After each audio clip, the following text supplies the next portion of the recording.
Pengelolaan pembelajaran berbasis proyek adalah model pembelajaran yang memberikan kesempatan kepada guru untuk mengelola pembelajaran di kelas dengan melibatkan kerja proyek antara siswa.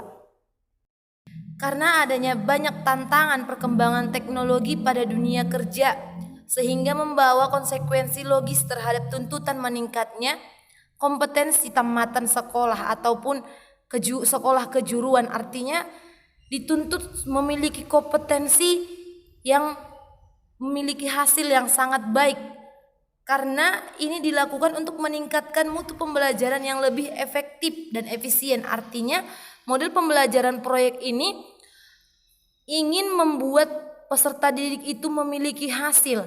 Ketika dia selesai belajar, ada hasil yang bisa ia tunjukkan. Dia memiliki sebuah kompetensi cara kerja yang efektif dan efisien. Ada 9 indikator yang harus diperhatikan dalam pelaksanaan pendidikan vokasi.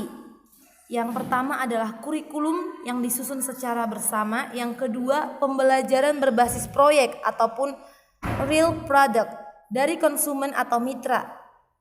Yang ketiga, adanya peran guru dari industri dan ahli dari dunia kerja. Yang keempat, praktik kerja lapangan, artinya peserta didik langsung praktek bekerja di lapangan, seperti langsung terjun mempraktekkan. Yang kelima, sertifikasi kompetensi. Yang keenam, update teknologi dan pelatihan bagi para guru. Yang ketujuh, riset terapan mendukung teaching factory. Yang kedelapan, komitmen penyerapan oleh dunia kerja dan kerjasama yang dapat dilakukan dengan mitra kerja dunia.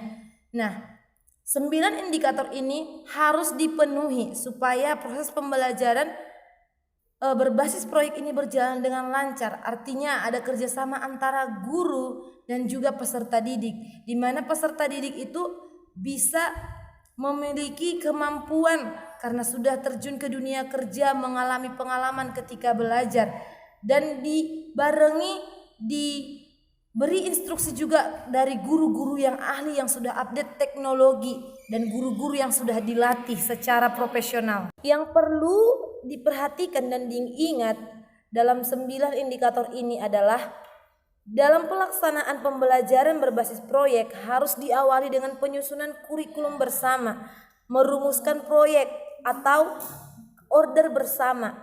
Demikian dengan pengerjaannya harus dilakukan secara bersama. Nah, apa sih manfaat penyelenggaraan pembelajaran berbasis proyek ini? Nah, yang pertama, mendukung atau menguatkan terjadinya kerjasama, artinya kerjasama antara peserta didik dan pengajar.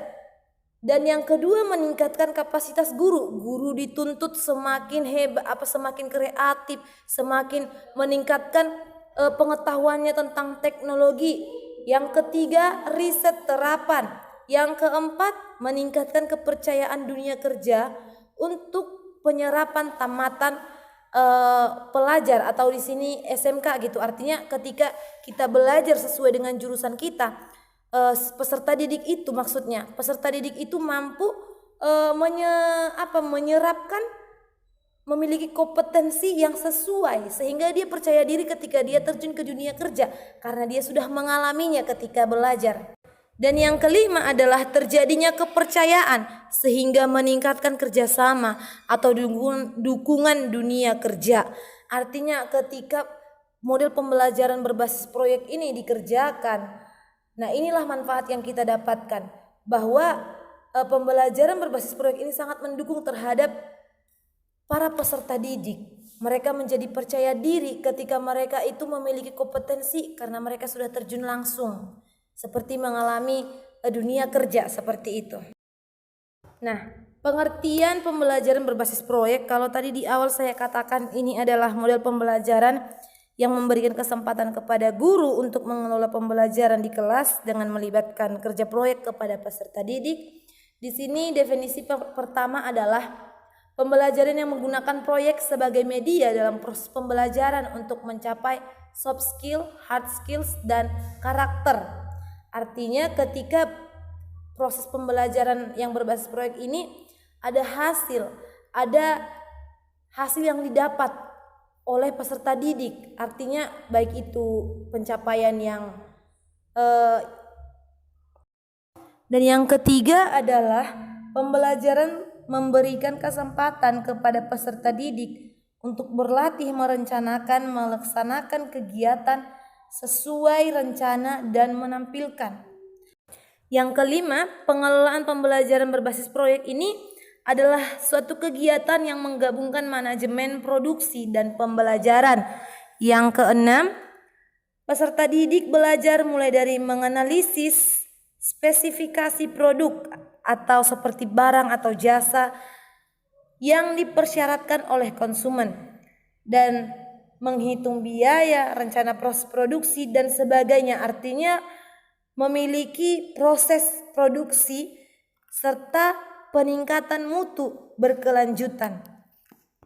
Dan yang paling penting dari pembelajaran berbasis proyek ini adalah proses pembelajaran ini melibatkan aktivitas peserta didik dalam memecahkan masalah atau suatu kasus yang dilakukan boleh berkelompok atau secara mandiri melalui tahapan ilmiah dengan batasan waktu tertentu, dituangkan dalam sebuah produk nyata yang dibutuhkan oleh masyarakat sesuai dengan standar yang untuk dipresentasikan kepada orang lain. Artinya boleh dikerjakan secara berkelompok dalam memecahkan suatu masalah, namun boleh juga secara mandiri dan harus menjadi sebuah produk yang nyata yang bisa dilihat atau dirasakan oleh masyarakat sesuai dengan standar selanjutnya yang harus dipresentasikan kepada orang lain. Orang lain bisa melihat hasil kerja peserta didik seperti itu. Nah, adapun tujuan pembelajaran berbasis proyek ini adalah yang pertama meningkatkan kepercayaan dunia kerja, yang kedua mendukung sertifikasi kompetensi peserta didik oleh industri, yang ketiga meningkatkan produktivitas berbasis produk standar industri, yang keempat merancang pembelajaran yang seimbang dalam pembekalan pengetahuan, keterampilan, dan sikap peserta didik. Yang kelima, mudah memusatkan perhatian peserta didik dalam belajar pada suatu proyek atau sesuatu yang harus dikerjakan gitu. Yang keenam, meningkatkan efektivitas pembelajaran karena semua mata pelajaran atau kompetensi yang relevan dipelajari dalam proyek yang sama. Selanjutnya, memiliki penguasaan kompetensi lebih mendalam dan berkesan. Artinya ketika siswa itu belajar, ada kompetensi yang ia dapatkan atau yang ketahui secara mendalam dan berkesan di dalam pembelajaran itu. Nah, mengarahkan peserta didik supaya mampu bekerja sama dengan profesional di dunia kerja. Nah, yang ketujuh adalah peserta didik itu memiliki penguasaan kompetensi yang mendalam dan berkesan kepada pembelajaran. Yang kedelapan, mengarahkan peserta didik agar mampu bekerja secara profesional di dunia kerja. Dan yang kesembilan, menyiapkan peserta didik agar memiliki kompetensi teknis atau hard skill yang saya katakan secara spesifik tadi. Nah, supaya keterampilan mereka itu terlihat dan nampak. Dan yang kesepuluh adalah membudayakan budaya kerja industri, terutama budaya mutu, efisiensi, dan kreatif. Artinya mereka peserta didik itu memiliki mutu kerja dan kreatif. Dan yang ke-11 adalah memberikan wahana pengalaman belajar peserta didik dengan pengalaman berhasil. Pengalaman yang mereka alami saat belajar itu pengalaman yang membuat mereka paham dan mengerti pembelajaran, sehingga pengalaman itu berhasil mereka dapatkan pembelajaran dari pengalaman itu. Nah, adapun prinsip dari proses pembelajaran berbasis proyek ini adalah membentuk sikap, keterampilan, dan pengetahuan peserta didik itu terwujud di dalam diri mereka, terwujud di dalam diri peserta didik. Mereka memiliki sikap dan keterampilan bahkan pengetahuan yang benar-benar mereka miliki seperti itu. Nah, prinsip pengelolaan pembelajaran ini yaitu pertama, kerjasama produk dan pembelajaran sekolah dengan dunia kerja. Yang kedua, pembelajaran melalui produk nyata atau proyek nyata dari dunia kerja dengan memperhatikan nilai ekonomi dan ketetapan waktu penyerahan produk. Dan yang ketiga adalah proses pembelajaran rangkaian proyek yang utuh dari analisis order penampilan layanan purna jual. Nah, yang keempat adalah kolaborasi antara mata pelajaran sesuai dengan kompetensi capaian pembelajaran. Yang kelima itu adanya keseimbangan kompetensi hard skill, soft skill, dan karakter. Yang keenam pengembangan budaya kerja dunia kerja. Dan yang ketujuh pemanfaatan fasilitas dunia kerja. Nah, adapun implementasi dari pembelajaran berbasis proyek ini adalah pertama dilaksanakan melalui proyek yang merupakan order dari dunia kerja atau kreativitas guru dan peserta didik dalam menghasilkan produk unggulan.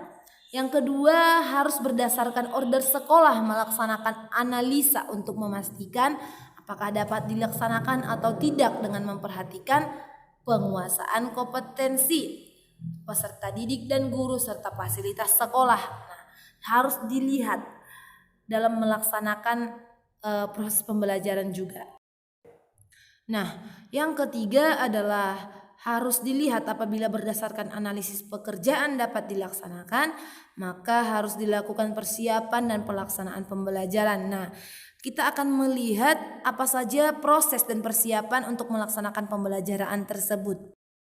Nah, dari konsep di slide ini kita bisa lihat apa saja persiapan atau rancangan dalam mengerjakan atau melaksanakan suatu produk antara guru dan peserta didik. Nah, ada banyak di sini, ada yang pertama itu dari menerima, menganalisis, merancang, membuat produk, memeriksa produk, mengemas dan mengirimkan produk. Ini adalah proses dan persiapan dalam proses pembelajaran ketika kita mengerjakan suatu produk. Nah, kalau produk ini berupa layanan jasa, maka prosesnya adalah menerima konsumen, verifikasi ketersediaan layanan jasa, menyiapkan layanan, melayani jasa sesuai dengan permintaan, memastikan layanan jasa sudah sesuai dengan permintaan, dan mengakhiri layanan dan menjalin kemitraan dengan konsumennya, konsumen mitra maksudnya. Nah, ini adalah proses-proses ketika proses pembelajaran proyek itu berupa layanan jasa. Nah, implementasinya dari pembelajaran berbasis proyek ini adalah proses pembelajaran yang menyatu pada proses produksi atau layanan jasa, serta peserta didik ini diberikan pengalaman belajar pada situasi yang nyata dengan suasana dunia kerja sebelum mereka terjun kepada dunia pekerjaan. Dan pembelajaran berisikan beberapa atau seluruh kompetensi pada satu mata pelajaran antara mata pelajaran lainnya sesuai dengan proyek. Kalau itu di SMK sesuai dengan proyek atau mata pelajaran yang ada di SMK. Nah, peserta didik juga belajar mulai dari menganalisis spesifikasi dan persyaratan produk, barang atau jasa dari dunia kerja atau permintaan pasar, yang perencanaannya dan proses produksinya itu dievaluasi proses menilai hasil produk, penjaminan mutu produk, pemasaran, distribusi, hingga pelayanan purna jual. Nah, inilah implementasi dari hasil dari pembelajaran produk berbasis proyek. Kalau tadi saya menjelaskan dari slide ini spesifik atau di SMK, tidak tertutup kemungkinan proses ini juga untuk sekolah menengah umum seperti yang saya katakan tadi. Nah, karena proses pembelajaran berbasis proyek ini adalah proses yang dimulai dengan memunculkan pertanyaan yang menuntun dan membimbing peserta didik dalam proyek kolaboratif. Artinya di sekolah umum pun proyek atau model pembelajaran proyek ini bisa diterapkan seperti itu.